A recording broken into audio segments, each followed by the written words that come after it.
Hey, welcome back to Essays, the podcast on humanistic management. Have you ever felt drained by a situation, perhaps a toxic one, and thought, what's the point of all this? Or found yourself unable to influence a decision the way you wanted to, or aimed to do something original, only to see that the most standard and predictable part of your contribution was the one that got recognized? If you are in a hurry, here's the core insight from Frankl's approach. He refused to wait for the ideal circumstances to give 100%. Our worth is defined by the relentless effort and the attention we bring to the present moment. Ultimately, it's not about what we expect from life, but what life and our teams expect from us. But since this isn't just a philosophy, how can we translate it into a strategy or a management strategy? Let's dive in. Frankl was an Austrian psychiatrist and the founder of logotherapy. He saw his life change radically with the outbreak of the Second World War. Between 1942 and 1945, he was imprisoned in 4 concentration camps, including Auschwitz and Dachau.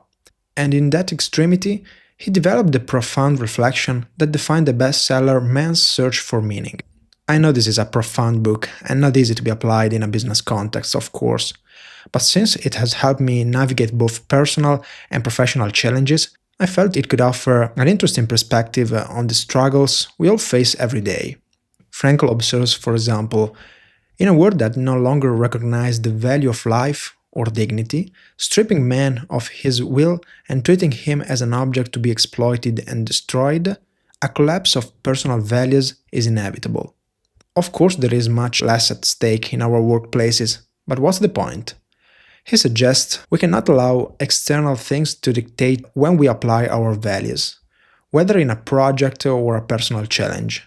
If we wait to feel good before giving our all, we risk putting real life on hold and becoming someone we never intended to be. I can't wait for perfect condition to give 100%. Furthermore, the corporate system evaluates us on outputs, not just intents. By holding back, we make our greatest fear come true, being judged only for what we delivered rather than the potential we never dared to show. Often the projects or the tasks we are assigned may seem repetitive or beneath our full potential.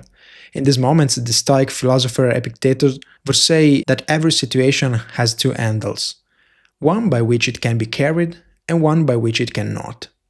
If we only focus on what the task means to us, it may seem trivial, but if we view it as a necessary gear, as a part of the game, it starts to make more sense.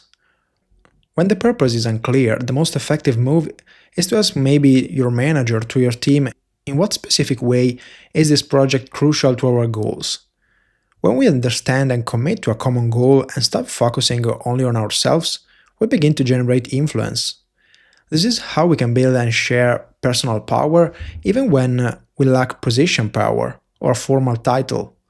This means refusing to let external conditions dictate our character.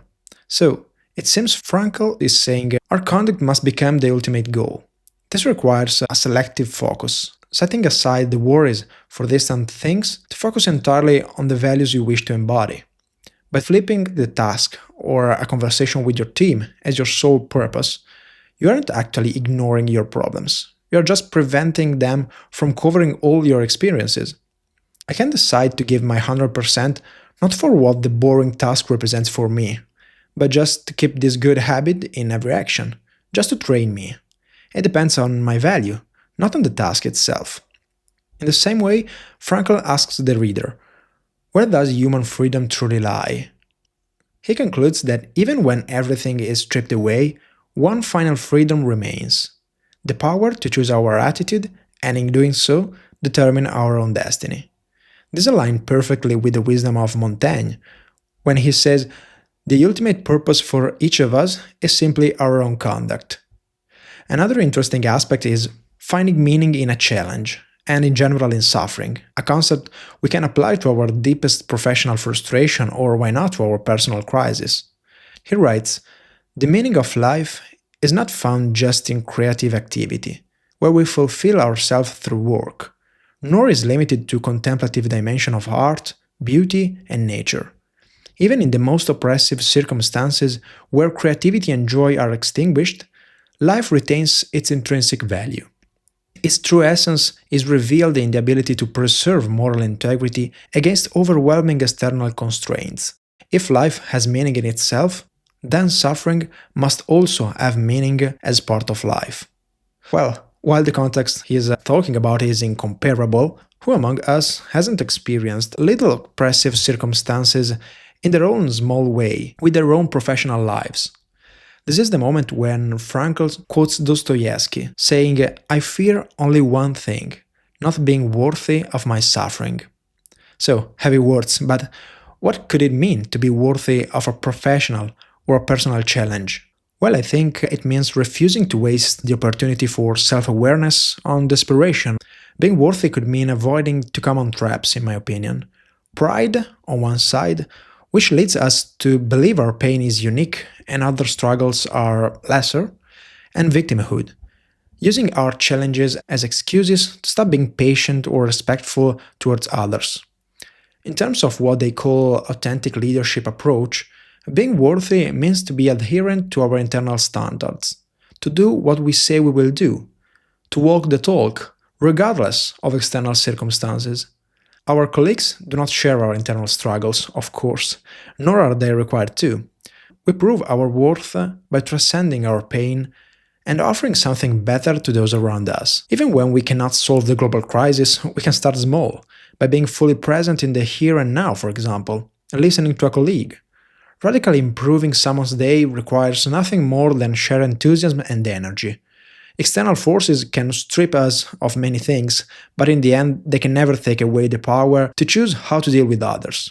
There is a curiosity about Zongyong, sorry for my accent, a cornerstone of the Confucian canon, where he says, "True personal growth is above all the growth of others." In this light, how often do we transform our frustration into something better, into motivation to give? Consider feedback, for example. How often do we claim to be too busy to offer honest guidance to a colleague or to our partner? In many corporate environments, feedback does not even exist. Yet, without this gift, growth is quite impossible. But going back to the book, I believe one of the most significant points is when Frankl observes a tragic situation in the camps, saying anyone who lost faith in the future, their own future, was doomed. With the loss of hope, their spiritual strength faded, leading to a downward spiral of mental and physical deterioration. In a word, they gave up, becoming indifferent to everything. They could say, life has nothing left to offer me. But Frankl offers a radical correction to this conclusion. It's not so much what we can expect from life that matters, but rather what life expects from us. The truth is, we still have something to offer, to life, to our teams, to our partners. Our task is to prove ourselves worthy of our challenges by overcoming them. We're not worthy because a situation is unfair, but because we are able to create something better from it. In essence, we shift our focus from waiting to receive to actively giving. This is also the core of the servant leadership approach, placing the concerns of others above our own. By providing feedback and help, for example, we demonstrate our commitment to the growth of people, and this is essential if we want to be followed as leaders or just to set a good example. Okay, so how does all this translate to our offices? Here are two actionable tips in my opinion. Avoiding complaining for its own sake. The next time a process feels absurd or repetitive, stop asking what the task means just to you.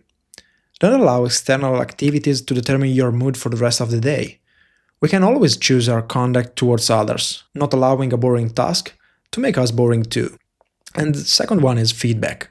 Frankl said that we are worthy of our struggle when we transform it into a gift for others. This gift can be enthusiasm, advices, or as mentioned, unaffected feedback. Even among colleagues, don't wait for a crisis or a formal one-to-one to make your team feel seen. Giving feedback when it's not required, a simple mid-project, great work on this, keep it up. I believe it makes a real difference in terms of motivation. It proves you are a person and a leader who gives, even when you might prefer to receive something. This is a way to build loyalty and boost retention, by making people feel truly seen. but we will talk more about this in the next episode. Well, if you want to keep these frameworks at hand for the next morning, you can find the link to the full blueprint in the show notes. In the meantime, what are your thoughts this far? Let me know in the comments.